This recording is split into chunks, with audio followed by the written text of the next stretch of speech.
Well, good morning, ladies and gentlemen. I'm Dave Deptula, Air Force Association's Dean of the Mitchell Institute for Aerospace Studies. And welcome to the release of our new policy paper, Understanding the Promise of Skyborg and Low-Cost Attritable UAVs. The paper describes what we mean by attritable reusable UAVs, outlines Air Force initiatives that are developing them, and illustrates their warfighting potential in a conflict with a pure adversary. The report was researched and written by Mark Gunzinger, Mitchell's Director of Future Concepts and Capability Assessments, and Lukas Autenried, a Mitchell Institute Senior Analyst. Mark, also known as Gonzo, formerly served as a B-52 pilot, strategic planner on the Air Staff, a director on the National Security Council staff, and as a Deputy Assistant Secretary of Defense. And we're also honored to have with us today Dr. Doug Meador and Col Stryker Haley on our panel. Dr. Meador is Deputy Program Director of AFRL's Low-Cost Attributable Aircraft Technology Program. Col Haley is the Deputy Division Chief of AFWIC's Futures and Concepts Division. So welcome, gentlemen, and thanks very much for joining us on Aerospace Nation. We're going to start with a presentation on the report, followed by brief remarks from our two guest panelists, and then we'll move on to questions and answers. So let's get started, and over to you, Gonzo, for your presentation. Hey, thank you, General Deptula. First slide, please. I'd also like to thank my co-author, Lukas, who is off screen, and my co-panelists, Doug and Stryker, for joining us today. Much appreciated, gentlemen. Next slide. So I'll start with a brief overview of the report, which describes initiatives that are developing a family of low-cost attributable UAVs for the Air Force. And the report digs into why these AI-enabled UAVs are needed. For instance, it's well known the Air Force is too small, and its combat force as a whole is too old, too fragile, and lacks the degree of survivability needed during a conflict with a peer adversary. Also, Chinese or Russian missile attacks on the Air Force's under-defended theater air bases could have a devastating impact on its ability to generate combat power, issues that have been briefed by multiple Air Force leaders. So, reusable UAVs could increase the Air Force's survivability, its combat capacity, and help it to remain an inside force that can fight and win alongside allies that are located under China or Russia's A2AD threat umbrellas. Plus, their low cost would allow the Air Force to do this now, not in some distant future, and without blowing up current programs that are also needed to modernize the force. And the report also addresses how this family of low-cost UAVs could increase options available to U.S. commanders during a peer conflict. And that's kind of a key theme that runs throughout the report, namely that these reusable UAVs, as I'll call them, will help the Air Force to address its capacity shortfalls and allow it to operate in ways that it cannot do today or lacks capacity to do today. Next slide. So the Air Force has said that reusable UAVs will be capable of flying somewhere between 10 to 100 sorties, and their AI-enabled software will give them the ability to operate independently or collaboratively with other unmanned manned aircraft. Also, many of them will be able to launch and then recover after a sortie without the need to use runways. And that independence from fixed air bases has some obvious benefits. It would certainly improve the Air Force's ability to conduct distributed operations along the first island chain in the Pacific and in Europe. And this can greatly complicate an enemy's ability to find, fix, track, and attack the Air Force's combat forces. So note the slide includes some illustrations of candidates for this family of systems, most notably in the upper left-hand corner, the Valkyrie, the ATS concept that's being developed for the Royal Australian Air Force, DARPA's air-launched and recoverable Gremlins, Northrop Grumman's recently revealed SG-2 concept, which could include some low-cost UAVs, and of course, General Atomics air-launched reusable Sparrowhawk, which is actually can be launched from another unmanned vehicle to give that new lease on life. Next slide. So this graphic begins by explaining how the Air Force has two traditional options for growing its combat capacity. One way is, of course, to buy single-use capabilities, expendable capabilities such as cruise missiles that are destroyed to achieve effects in the battle space. And the other option on the right side is to buy the next generation of sophisticated bombers, fighters, and other weapon systems that can have operational lives measured in decades. The next build, Lukas, illustrates how reusable UAVs will give the Air Force another option for growing its combat capability. I'd like to stress one bullet here that says how adding a significant number of these UAVs to the force can increase a U.S. commander's operational risk tolerance, by which I mean they can be employed in threat environments deemed too high a risk for manned aircraft. Also note the bullet mentions that their loss tolerance is variable. For instance, low-cost UAVs, the $2 to $3 million variety, could be used to help suppress enemy air defenses in the opening stages of an air campaign, even though we should expect that their loss rates would be fairly high. And then as threats are suppressed, the higher cost, more capable UAVs would be brought to bear in larger numbers. Now this is also a good place to make another point. We agree with the Air Force that reusable UAVs will be additive and complementary capabilities. They will not replace its current requirements for F-35s, B-21s, future NGADs, and other high-end weapon systems. Instead of replacing those capabilities, the maximum combat value will be realized by figuring out how to best combine the operations of this family of UAVs with manned systems. In other words, how to best leverage the attributes of both systems in the battle space. Next slide. So this slide illustrates the multiple interrelated initiatives that will create this family of reusable UAVs. Briefly, AFRL's ACP program is creating autonomous technologies, airframes, propulsion units, sensors, interfaces, and mission systems for UAVs that can team with other aircraft, launch and recover without runway, can have ranges of 3,000 nautical miles or more.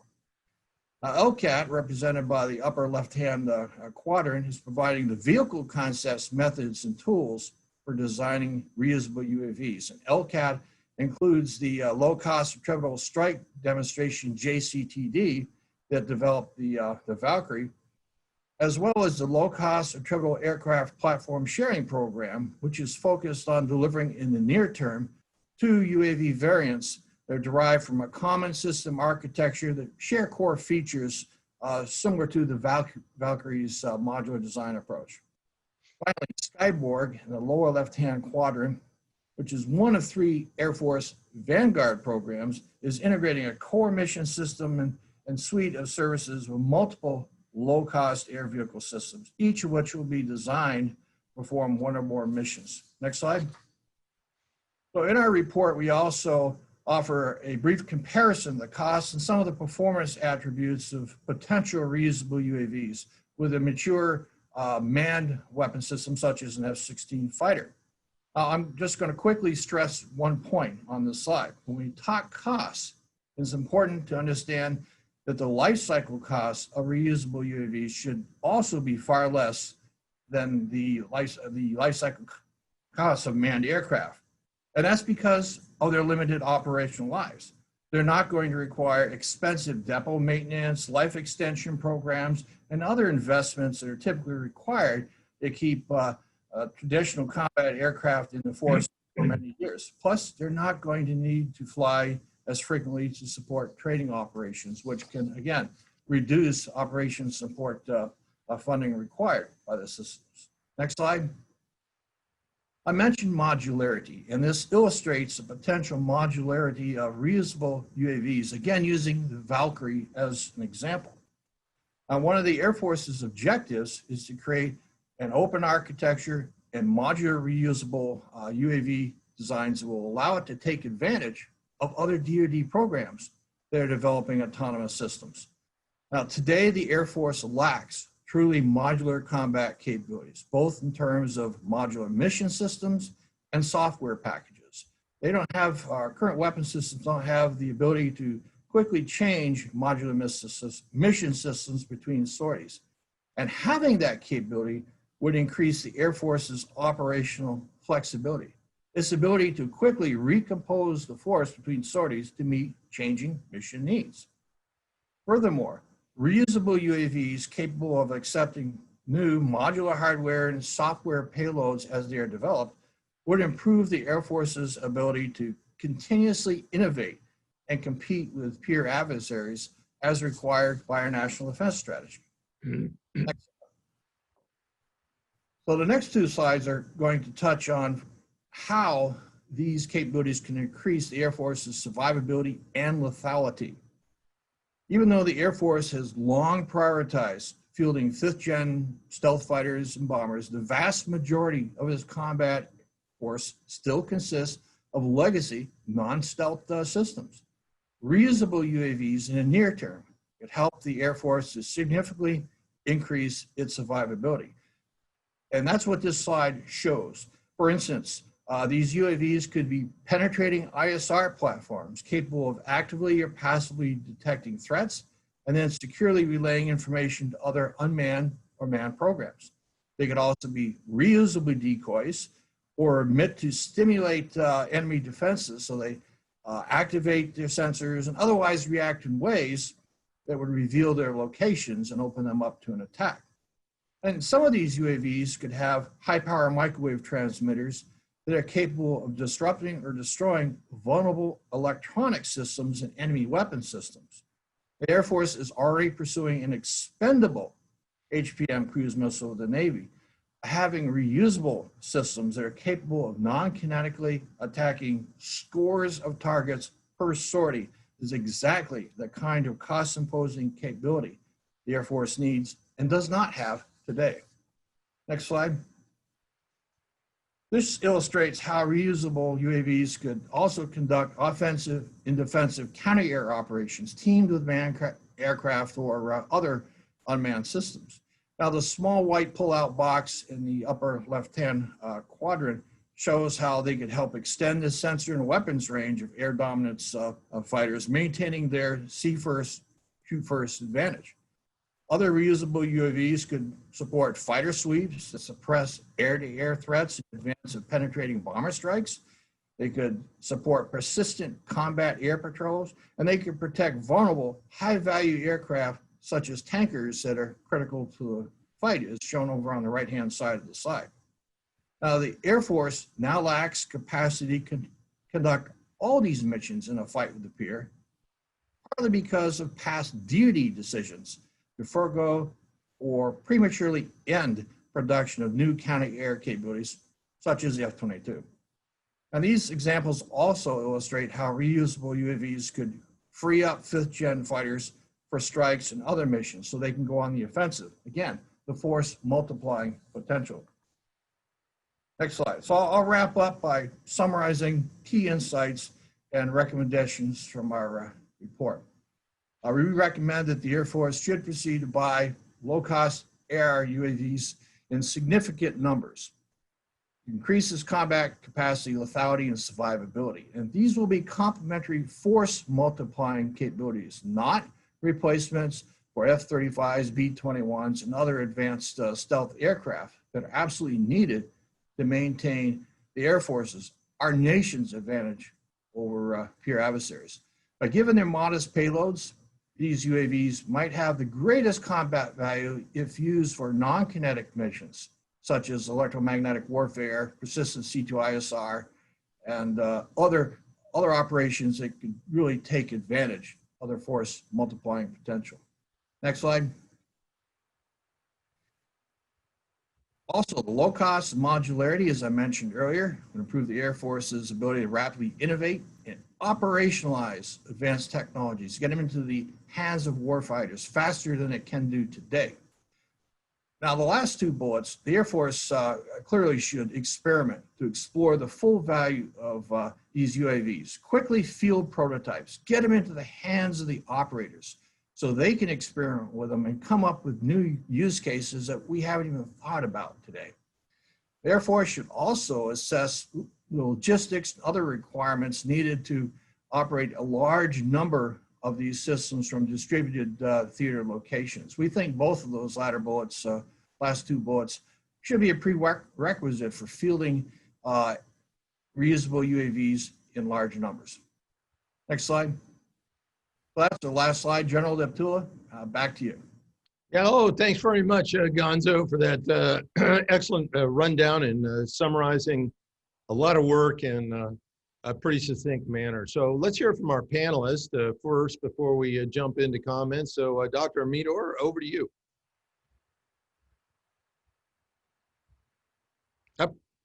Not hearing your voice. Sorry about that, sir. I had to go to a backup radio. Had a little bit of a connection problem.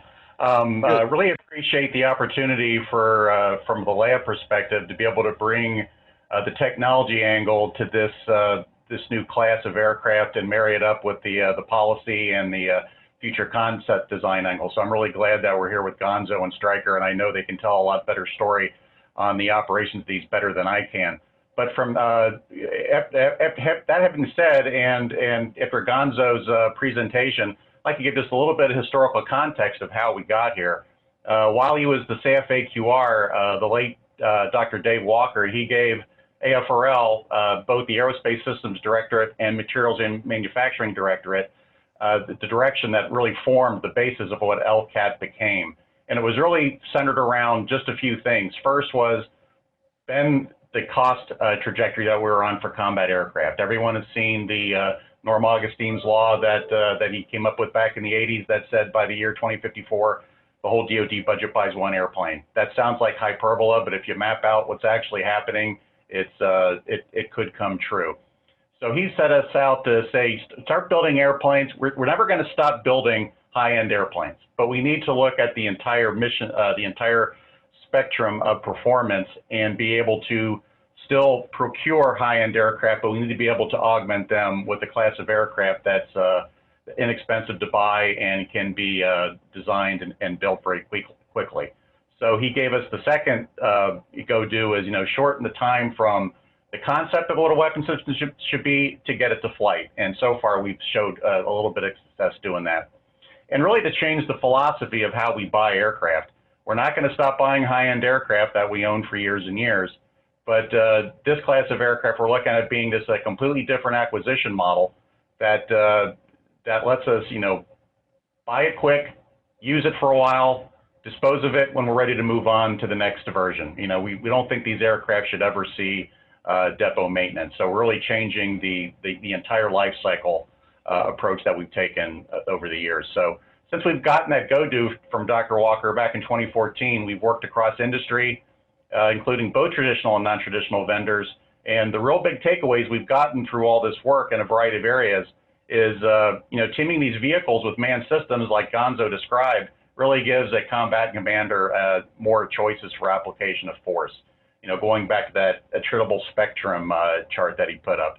But really more importantly, we have found that both from our perspective and from industry perspective that these low costs are achievable. So what we're converging on, if you look at it from the traditional life cycle perspective, we're really come up with a new way to build and buy, and that gives the warfighter more options to fly and fight. And that's why we're working as closely as we are with operators and future force designers like Stryker and trying to make that a reality. Well, thanks, Doug. Appreciate that. Over to you, Stryker. Good morning, General and Gonzo. It's good to be here. Doug, it's good to see you again as well. So I could say, Gonzo, you did a really great job of just explaining very succinctly what we see as the value proposition of this capability. What I would add to that conversation is I would especially highlight the part where you talked about experimenting and getting these capabilities in the hands of the warfighter. I think, we can imagine some use cases. Certainly, I think you hit the nail on the head when you say this is not a replacement for high-end aircraft, but it's complementary capabilities. I think when you look at the tool set that we're building with Skyborg and with the good work that Doug's team is doing in the lab, it's giving us the capability with this open architecture and modularity to go out and experiment and learn And really, it's not just the activities that we imagine, basically an extension of what we do today, but it's the new activities that I think our warfighters will come up with, and where we can quickly accelerate bringing those technologies and those new ways of fighting to the battlefield. So what I would say as a corollary would be, if you take what Barnes and Noble did with the internet and what Amazon did with the internet, both started with this idea of, I sell books, and Barnes and Noble more or less, took the internet and made it an extension of what they do. They started selling books on the internet, but Amazon kind of flipped it around, and they started doing completely new ways and new activities, and kind of changed an entire industry. So I think there's getting these capabilities, getting the tools into the warfighters' hands and actually experimenting is going to really start opening the doors for what the actual utility is. We can imagine what some of that will be, but I think it may even expand to different mission areas that we haven't really imagined quite yet. Well, thanks, Stryker, for that summary too. I think there's a spot, both of you, all three of you actually, are spot on. And I'm thinking about a discussion I had with somebody yesterday on sort of the background history of MQ-1, and then talking about modern UAV systems and how they're going to progress. And you both kind of hit the nail on the head. It's not where we're going to achieve some real leverage is not by treating these systems as we have in the past as sort of individual alone entities, but part of a greater system to create desired outcomes and effects in a way completely different than we've thought about in the past. So thanks for your insight so far. What I'd like to do is dig into some of the points that you raised in a little bit more detail. So I'll direct a question to each one of you, but anyone's free to add. So Doug, let's start with you. And could you expand a bit just on how the LCAT and LCAPS programs fit within AFRL's broader enterprise strategy for developing UAVs? I mean, what do these programs aim to achieve, and how could their focus change in the future? The aim to achieve is really very simple. I'll start with that first. It's trying to build tactically relevant aircraft quickly, and both from the development of the concept through its design, through its build and test, and get it fielded. Because one of the things we early on recognized with this aircraft program, these aircraft, since they're meant to be complementary to a manned system, it has to be within the context of whatever the threat is at the time. So we want to be agile enough to respond to threats as they evolve. So really that's what the big objective was all about. Working from big to small. LCAT is the umbrella program that the lab started. Again, it was initially a joint venture between Aerospace Systems and Materials and Manufacturing. And early on, we were very air vehicle design and manufacturing focused, meaning that we were really starting off, we considered payloads and mission systems, but we were agnostic to them because we were really trying to work the vehicle space. So when we started identifying technologies and processes, we basically were trying to support a new philosophy of design, analyze, build, and test that really followed three key tenets, and that is an effective system requires performance. Performance is driven by the design choices we make when we build an airplane, and those design characteristics all cost something. So we early on, we set up 4 teams that we looked at this space, did a lot of modeling and simulation where we looked at all those characteristics that make up an aircraft, its behavior, how fast, how far, how much payload, how maneuverable, what its signature is. And we ran many combinations of these so we could actually go to a design team and say, here is the performance space mapped against how effective it can be or how good the system is. So we're already starting with a good idea of what the requirement space are that our designers can actually work to. We've also done a lot of work with design methods where using distributed computing and other things, we could take all these different combinations of the design choices we can make, and over the course of a really long weekend, we can run about 250,000 designs. And from that, harvest which ones, from a holistic perspective, really can meet a certain mission space the best. And all of this is done considering cost, because we joke around that since we put low cost in the name of our program, we better give it a front seat at the table, and we've done that all along. So our cost team has taken traditional cost models, which traditional cost models, well, if we use them in their current state, would actually make these aircraft very expensive. If we're going to bend the cost curve, we have to bend the cost model with it. So our cost modelers have actually looked at these vehicles and say, is this really an aircraft I don't mind losing, or is it also a weapon I would like to get back?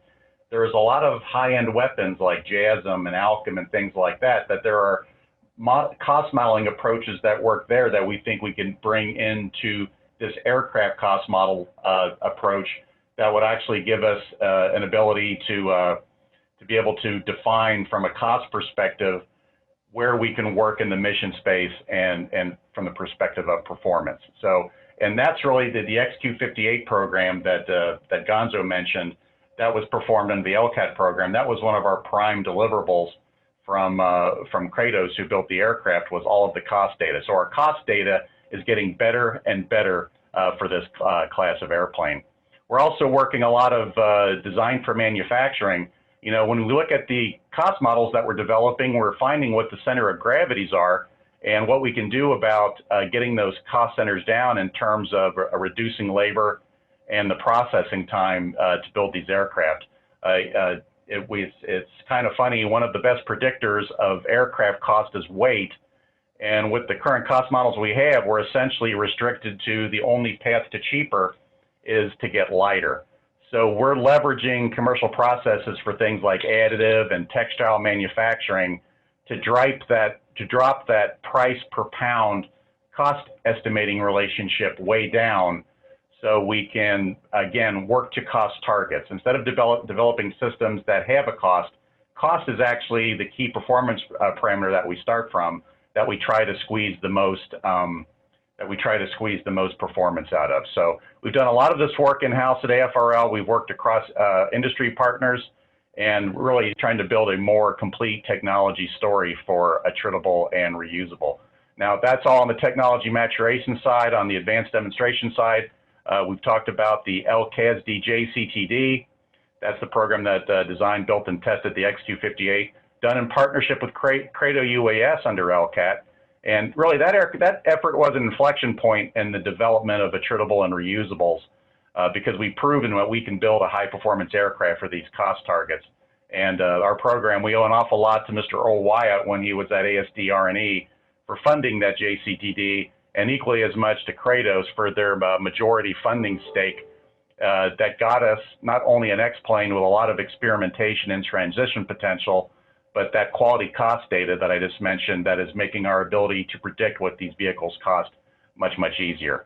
So that's where we are with LCAT. LCAPS is a program underneath LCAT. That's our next development spiral that leverages design practices that aren't traditionally employed in military aircraft. As Gonzo mentioned, LCAP stands for Low Cost Attritable Aircraft Platform Sharing. And under that program, we're exploring an industry model that you see in the automotive industry of building variants of aircraft from a base chassis. We like to call this a genus from which we can build several species of aircraft. And under this program, we're testing a couple of hypotheses.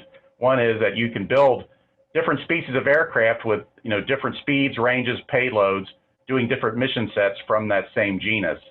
And since that genus forms the core of more than one variant, the leverage of the common open airframe and systems architectures and subsystems reduce production time and cost, because that's really how the automotive industry does it. They don't start over every year with a different chassis for each vehicle, and they share chassis and subsystems and software among their product line. So really what we're trying to do is take this acquisition model that we've used in the past of updating old technology.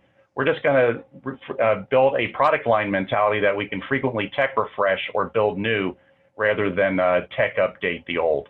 So to answer your last part of that question, as far as focus change is concerned, there are some variables that are going to reveal themselves as we move forward in this space. One is, it depends on the missions we want to do first, with these aircraft and what operational experiments we want to do in the combat environment they're in.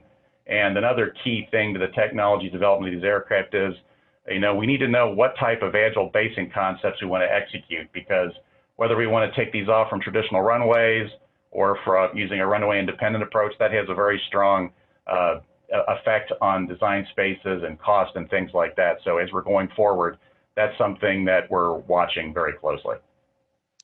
Well, thanks very much for that insightful answer, Doug. Stryker, I got one for you. Mitchell's report also discusses several mission areas where AR UAVs could act as force multipliers. What are your thoughts on their potential to conduct a range of missions in the future as they mature? And where do you see these systems offering their greatest value to our warfighters? It's a great question. So I would say, just broadly speaking, and I'll get more specific, and I think we'll dig into these themes a little bit more, but certainly we talk about the possibility of forward posturing some of these capabilities in theater, so that you would have in the Pacific and in Europe, to our combatant commanders, kind of a ready postured force ready to augment some of the other capabilities that we already have in theater. Certainly you benefit from that enhanced capacity that you bring to the battlefield.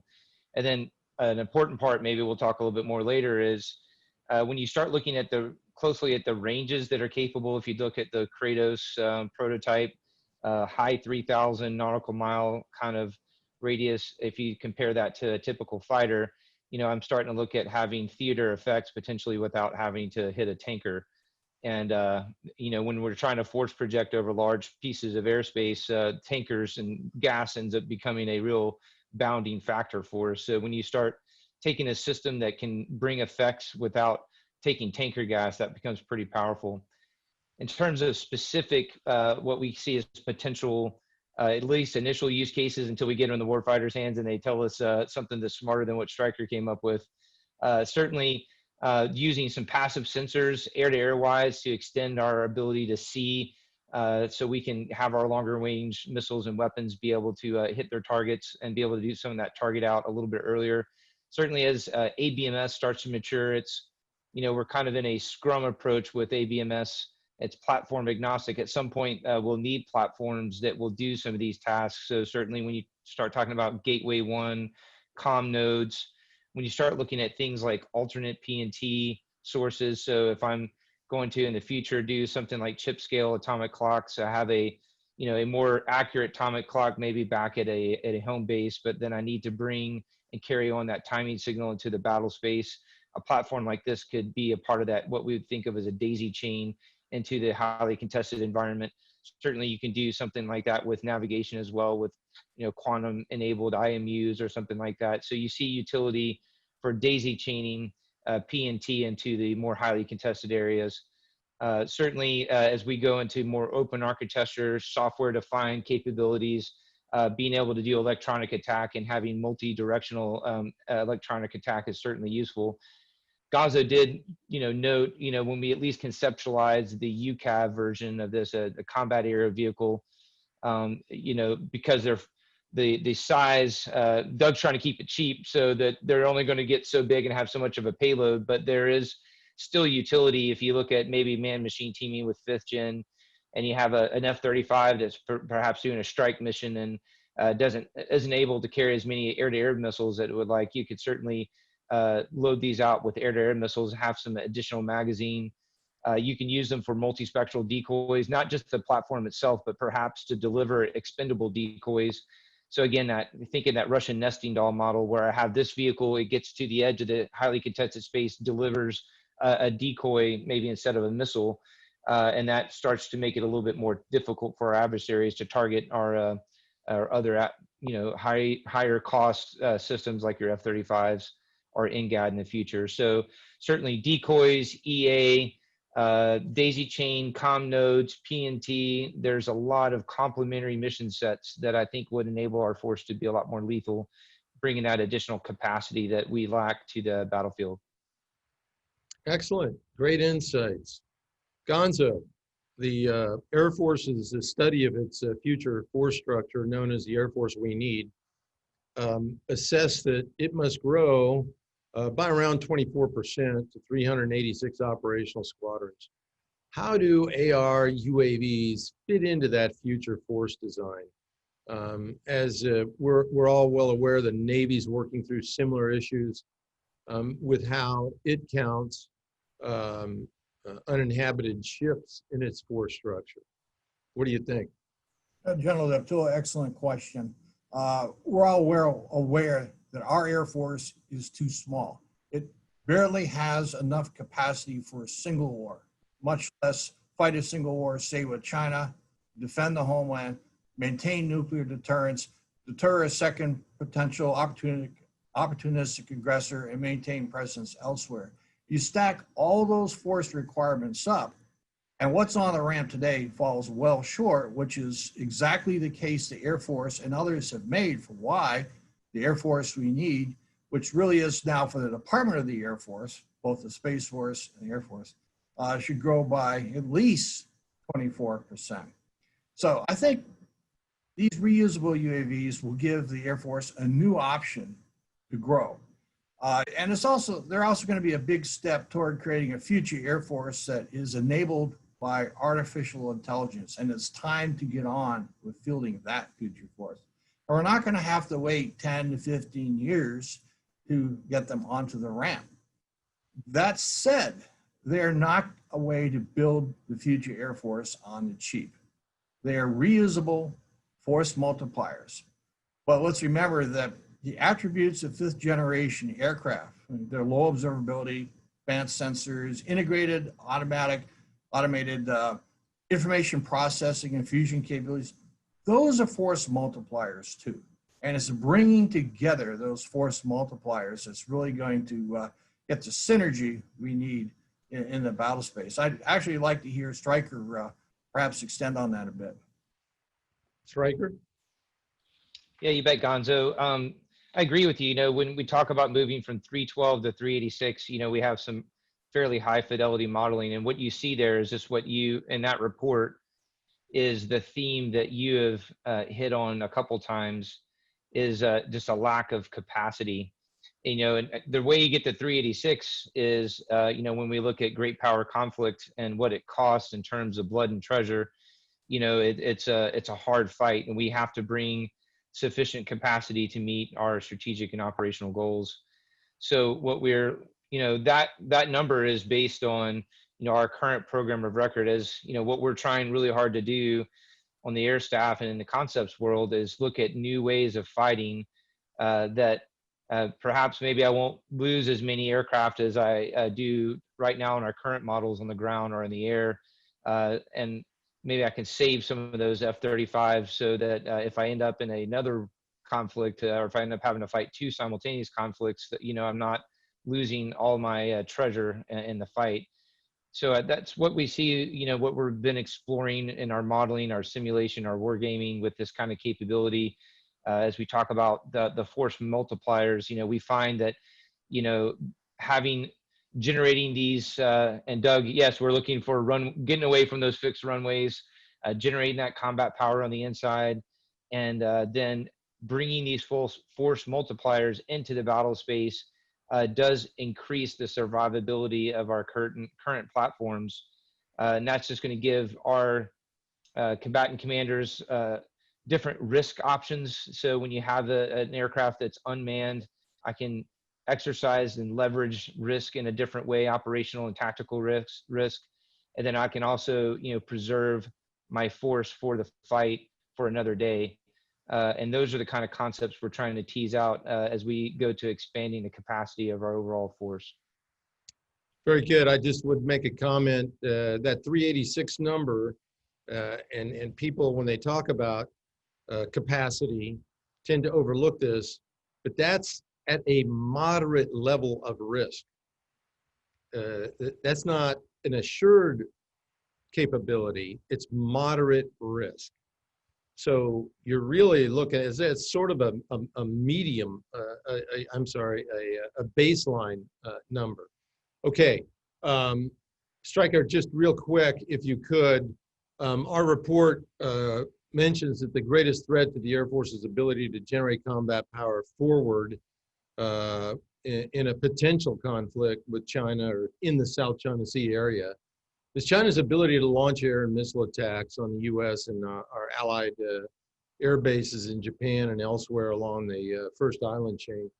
Could you talk just a little bit on this growing threat and how this class of UAVs could help the Air Force create a more resilient force generation posture? You bet. You know, we look a lot at, and you hear us talk about the hybrid force, the inside and outside mix. And when we talk about inside force generation and generating those sorties, a couple of themes arise. One is an increased need for us to protect our bases because they're fixed targets. It's not hard for China to know where we operate from and to aim their ballistic and cruise missiles at those fixed targets. They're not hard to hit a fixed target. So what we look at is how do we defend those bases so we can increase our ability to generate sorties, and then other concepts start to emerge. And one is with these complementary capabilities that we've talked about. If I can take these aircraft and generate them increasingly away from some of our larger fixed bases, typically fighter operations, requires something around an 8,000 foot runway. If I can start getting away from those large fixed runways to, 1,000 foot of taxiway or a road that's on the base, or perhaps completely independent of a runway altogether. As we sort out the technology and the ways of doing that, the more and more we get away from these fixed runways, the more and more I create additional dilemmas. So as our adversaries would look at targeting our aircraft on runways or targeting the runways themselves, now it becomes a lot more difficult to disable and completely disable an airfield when I could use portions of it to still launch these kind of capabilities. Or if I'm completely divorced from runways, now trying to find and fix these kind of capabilities where I'm launching them from if I'm completely runway independent. So what that does on the blue side is that gives us a better sortie generation capacity. And so where I may have shortfalls with maybe my 5th or 6th gen and generating those sorties, generating these complementary capabilities is still going to give me the potential to get the capacity I need to the fight to meet our objectives. No, that's very good insight. Gonzo, real quick before we open up to Q&A for the audience, what are your thoughts on the balance between what our report calls an inside force that can generate sorties from locations inside an enemy's A2AD umbrella and an outside force that can operate from airfields in lower threat areas? General Deptula, the short answer is we need both. We can't give up on fighting inside alongside our allies, clearly. But we also need to understand, as Stryker said, we're not going to be able to generate combat sorties as we have in the past, where our air bases in Japan, in the past Philippines, Korea, even in Western Europe, have pretty much been sanctuaries from attack. Well, that's no longer true. So we do need new ways of being an inside force, new operating concepts. Runway independent capabilities will help us with that. That said, you don't give up on being an outside force. And by that, I mean, China and Russia seeks to push the U.S. military away from areas they seek to influence, outright dominate, along NATO's eastern frontier, along the First Island chain in the Western Pacific and so forth. So reacting by moving most of our sortie generation capabilities to outside, to Northern Australia, Guam, the west coast of the U.S. even, that would be playing into their hands. That said, we should increase our capacity to fight over long ranges. No one does that better today. That is an advantage the United States Air Force brings to the U.S. military that no one else in the military has. In fact, no one else in the world really has. But we need to continue to expand our capacity, conduct long-range strikes and other long-range operations from those more distant, lower-risk areas. The question is, what's the right balance between inside and outside? And I think that's a key job for AFWIC. They're tackling that question. Very good. Well, panelists, thanks very much for your insights.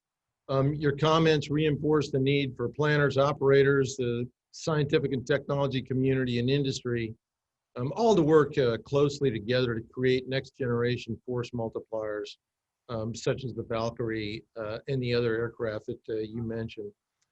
Doug and Stryker, on behalf of the Mitchell Institute for Aerospace Studies, we wish you and your organization all the best as you help create America's future Air Force. Now, as a reminder to our listeners, our next Aerospace Nation event will be on Tuesday, the 6th of October at 10 a.m., where we feature Ron Epstein, a managing director of Bank of America Global Research. He covers U.S. and global aerospace and defense industries. I'd also like to mention that the report and slides from today's event will shortly be available on our mitchellaerospacepower.org website. So now we're going to open up the session to questions from the audience who've been listening to our conversation. Please feel free to direct your question to one or more of our panelists. You can participate by using the raise hand function on the app. And when I do call on you, please unmute your mic and state your name and affiliation.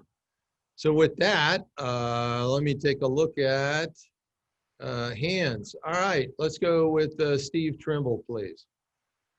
All right, thank you very much.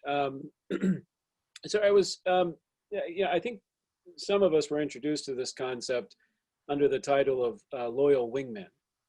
And I just wonder, to the point where now I see it used almost interchangeably with attritable aircraft. And from the Air Force's perspective, I just wonder where things stand with that term. Is that still the right way to think of this? Is it, the idea that this aircraft would be controlled primarily by a manned aircraft, or as the ConOps sort of evolve and mature, do you see it as more of an independent system that can team up in certain situations if called upon with a manned aircraft? Just how you think about it now. Yeah, Steve, from the perspective, at least the lab perspective, the terms loyal wingman, Skyborg, and a few other things, they essentially mean the same thing. We're talking about an aircraft that's a synthetic wingman that you work with. And you used a very important word there, control. Early on, we really look at these aircraft when they're teamed with the manned system, is the manned system will command them more than control them. That's where the autonomy is really going to be very important here. That we need to be able to tell these systems what to do, but they figure out the how. So that's really where it all stands. I think we started to diverge a little bit from the loyal wingman term, because it gives a little bit of an implication that these aircraft are flying very close together when we're really talking about teaming. And it's very possible in some of the concepts that Stryker and Gonzo talked about, these aircraft won't be within visual range of one another. You could work with these aircraft and with them being over the horizon. So it's really a semantics thing, but yeah, this is essentially the loyal wingman that you've heard about before. Thank you. Okay, John Turpak. Yeah, good morning. Can you hear me? Can you hear me? We got you, John. Yes, we got you loud and clear. Thank you very much. I'd like to ask all of your panelists to address this a little bit. I know you've all said this concept is additive to the current force as opposed to a replacement for some of it. Give us some idea of what kind of ratios you expect in terms of attritable or low-cost attritable aircraft to the ones you want to keep. Is it 2 to 1, 1 to 1, 10 to 1? And in the context of the Air Force We Need white paper, there's a fairly discrete manpower footprint that goes with that. So I was wondering if you could talk about what additional manpower you'd need, or what manpower could be displaced in order to make room for this. From a technology standpoint, we've already shown the ability to have upwards of a 7-to-1 ratio of one human controlling 7 UAVs. So but there's a lot of variables there on what the mission is and how far they are apart and what the overall battle space is. So I guess that I'll defer to Gonzo and Stryker on where they want to go, but but how we get there is going to be it's going to be done in increments. So we'll probably start low and work towards high. Mark, could you talk about the Air Force we need, the 386 and the manpower issue? Yeah, and the fact is, I'm not sure the Air Force has fully assessed what additional manpower might be required. I'm not sure it's assessed exactly how many of these capabilities it'll buy in the future either, and you have to do that first.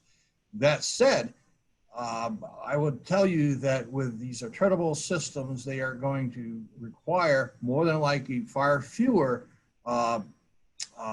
new positions to operate than legacy unmanned capabilities. I believe that to be true. Stryker, have you touched on that at all? We have. You know, we've looked at a handful of squadrons, call it 5 to 10. We've done a fair amount of analysis on what that would look like in a overall construct in terms of future force design. And then we've done a lot of analysis on what the manpower requirements are. So what we think your launch and recovery squadron is going to look something like a maintenance unit light for what a fighter squadron would look like today. We've been looking at options to, and you know, talking to industry and trying to understand, could I, for instance, have a 2-to-1 ratio of UCAVs teamed with like an F-35 unit, and maybe instead of trying to have a separate unit, could I have the capability to have multifunctional airmen that could, you know, doing very similar activity. If you're launching and recovering a UCAV or launching and recovering an F-35, what would that construct look like? So we've done some fairly deep analysis on what that would take. And, you know, the goodness is we do think if you look at the amount of sorties you could generate with a UCAV squadron versus say an F-16 squadron, that I can produce more sorties with less manpower. And we know when we talk about cost overall from a force design perspective, people are what cost the most. So there's lots of different options and different ways to go. I think we have some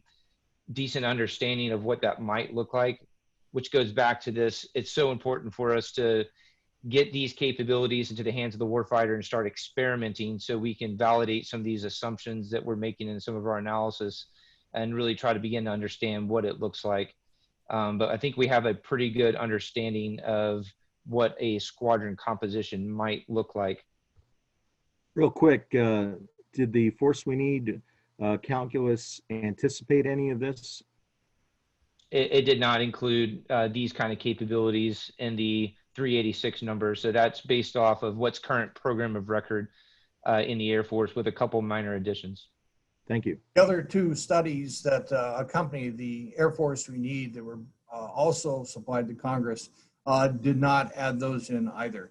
They considered them. They said this is very, very promising capability, but in terms of numbers, they weren't added to their recommendation. Thanks very much. We have iterated since then and done a study of a kind of an Air Force we need 2.0, which is including some of these future concepts into overall campaigns, and so we can understand what that might look like. Let's turn to Teresa Hitching. Hi, this is Teresa Hitchens with Breaking Defense. My question is for Dr. Meador, and it's on the issue of what technology do you see as the long pole in the tent to achieving the autonomy goals that you have for these various programs, Skyborg in particular? The long pole, well, we're approaching the autonomy angle from a couple different directions. So there's two parts of it. One is we need the open mission approach, so we can be able to take autonomy payloads, these brains of these aircraft, and be able to put them in more than one different variant. So the openness of these is extremely important, and converging on what that open standard looks like is work we're doing. The other part of it is that's the architecture. The other part is the applications or the actual behaviors that we will give this autonomy. And when it comes to autonomy, you're essentially, when you tell a system what to do and it decides the how, that is something that is there's a different approach to testing that than we traditionally test for automated systems. So the long pole in the tent is, as we've talked throughout this discussion, is we need to be able to get these systems in the hand of the warfighter and actually see how these behaviors enhance the overall force structure, and learn how to actually test them to make sure they'll behave as we predict or as we expect.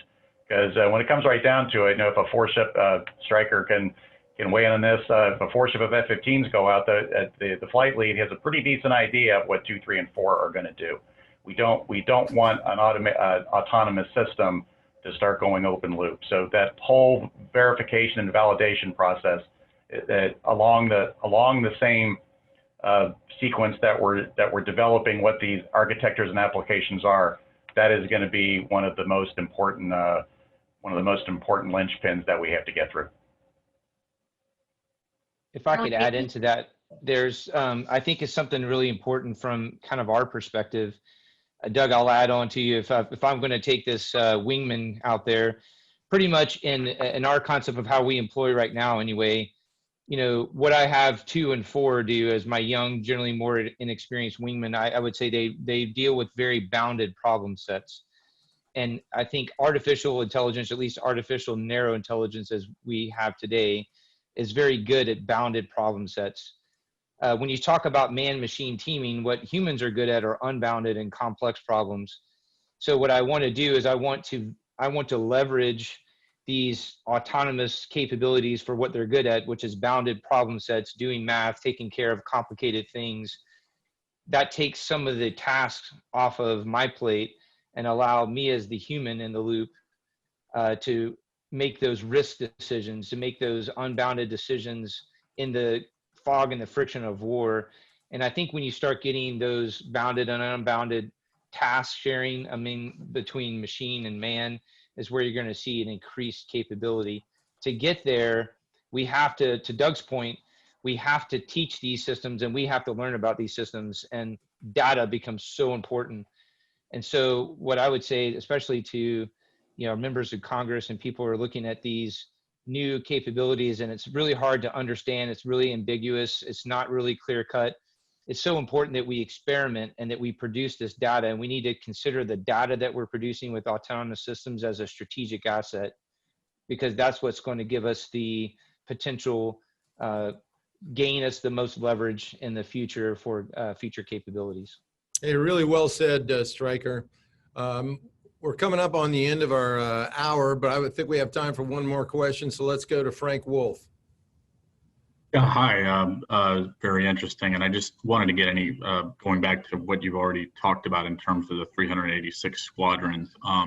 There was some thought that, excuse me, about the low cost attritables replacing the F-16 Block 25 and 30s starting in the mid 2020s. And I just wanted to see, just in your thoughts, how attritable squadrons or UAV squadrons of how many aircraft, whether it's 15, 18, 24 aircraft, would help get to that 386 number, or again, if it is just, if those are separate kind of questions there, and what your thoughts are in that area, and also not just the 55 fighter squadrons, but overall squadron mix, and how the attritables would figure in there, numbers of aircraft, et cetera. Stryker, that's probably yours, but if you want, I'm happy to jump in. Okay. Right ahead. I'm happy to address it, but I'd love to hear what you have to say, General. Well, first, the issue of the way I'd answer that is, look, there's still a lot of analysis going on inside the Air Force to determine specific numbers, and that's not something that has been fully figured out. The fact of the matter is, and it's one of the things that both Doug and Stryker as well as Gonzo talked about here, is that these aircraft are introducing new concepts of operation, and we may have to think about squadrons in a different way than we have before. As opposed to being units all made up of one type of system or aircraft, we might start thinking about mixed squadrons, if you will. This goes down to the, it kind of picks up the theme that we've been talking about, some of us for 20, 30 years now, of effects. So you think about, not an F-22 or an F-16 squadron, but you talk about, an air dominant squadron that is consisted of a certain number of these UAVs in conjunction with a particular aircraft. It would probably evolve in baby steps, where you do have an F-16 squadron, or you do have an F-22 squadron, or an F-35 squadron. But those squadrons consist of more than just those airplanes. They consist of a mix of some of these low-cost attritable UAVs as well. So I think that's a direction that the Air Force is going to start thinking about. And, then that begins to evolve into the Air Force we need, version 2, perhaps in a different way. I hope that hits a little bit about what you're thinking about there, Stryker. Before I, finish this up, let me offer you the last word. You bet. I think you expressed generally how we feel. I wouldn't say that, in our new design that we see attritable squadrons replacing, for instance, F-16s. What we're trying to do is conceive of just new ways of warfighting. What I do think, and I had a bit of an illustration here in case a question like this came up. I happen to find this, if anyone can tell with my my strange background. This is an old iPod, like first generation, that for some reason is still under my bed. And then this is not that impressive, but this is an iPhone 8. My daughter has an iPhone 11. This one works just well for me. I think what Doug is building is the platform, and the Skyborg is building some apps. And what we see is, when I first got this iPhone, the first generation, I didn't imagine that I would use it to take pictures, to manage my bank accounts, and then to also, like I use it to fly my drone. I use it for so many things. I scan and upload checks with it.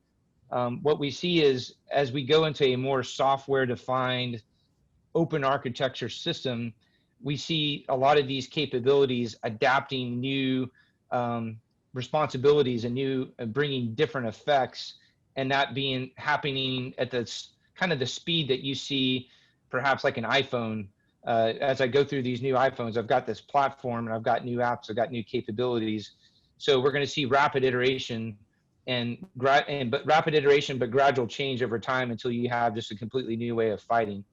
So it's kind of hard to say that just replaces an F-16, because we don't really know exactly what that's going to look like. And that's uncomfortable for some people. But if we can put it in terms of how we're adapting to technology right now in our normal lives, then you can start to see how those applications might happen with the defense industry.